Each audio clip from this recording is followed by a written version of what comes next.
while ago, and certainly on a human basis, it's a very sad thing. The massive surging flow of illegal immigration, trafficking, drugs, and crime threaten the safety and security of all Americans. To confront this urgent national crisis, we're doing many, many things, and that's what we're going to be talking about today. We have a vote tomorrow on national emergency, and we'll see whether or not I have to do the veto, and it will be, I think, all very successful, regardless of how it all works out, but it's going to be very successful. A lot of money is being spent right now. We have access to a lot of money, and more money is coming in, and people are starting to see it. Even certain of the other side are starting to see the level of importance and the importance of having this wall. I call it a wall. Some people are liking to call it a barrier, and some people are even calling it slats. But it's a wall, and it's a strong wall. It's a powerful wall. Steve, good. Thank you, Steve, very much. I appreciate it. You're doing a great job, too, by the way. I hear. Are you supportive of that? I'll have to take a look at what they're going to present. They are coming over in a little while just to present something, but we're in very good shape in terms of the money and in terms of the national emergency. Ultimately, we're in very good shape. And we've had great support from the House, from House Republicans.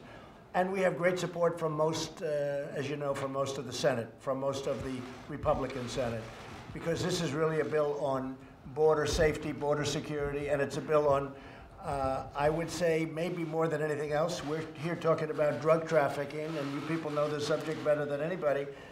We're talking about drugs. We're talking about human trafficking. This is a bill on human trafficking, on drugs, on all of the things that we're all gathered in this room. We brought up the problem with the Boeing and the jetliners. It's a big problem, but we were really here for another reason, and I thought we should bring this up because you're going to be having a meeting in about a half an hour with the FAA.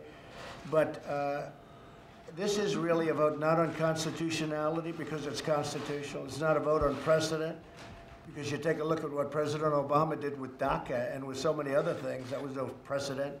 This is a vote on border security, and it's a vote on drugs and trafficking and all of that. So, and I think most Republican senators fully understand that. Senator Randall said that there are a number of Republican senators who are beaten up and pretty bloody because the White House has been going after them to not vote in favor of this bill. How much effort have you been putting into keeping Republicans with you? Yeah, nobody's beaten up. I said use your own discretion, but I think it's a bad vote if they go against. I think anybody going against border security, drug trafficking, human trafficking, that's a bad vote. The Democrats are for open borders. They're for crime. I mean, frankly, they're for crime. These people can tell you that better than anyone. When you have open borders, when you don't have a walls, Mike, when you know it very well, all of you folks know it very well. We deal with it all the time. I guess they think it's good politically. I think it happens to be bad politically. I think it's an 80% issue and maybe more than that. But the Democrats, in order to make things difficult, they are for open borders and they're for crime. And the Republicans aren't. But I told Republican senators, vote any way you want. Vote how you feel good. But I think it's bad for a Republican senator. I also think it's bad for a Democrat senator to vote against border security and to vote against the wall. I think if they vote that way, it's a very bad thing for them long into the future. Steve? The China trade deal across the border, telling them that it's actually methamphetamine, coke, and they have no regard for human life.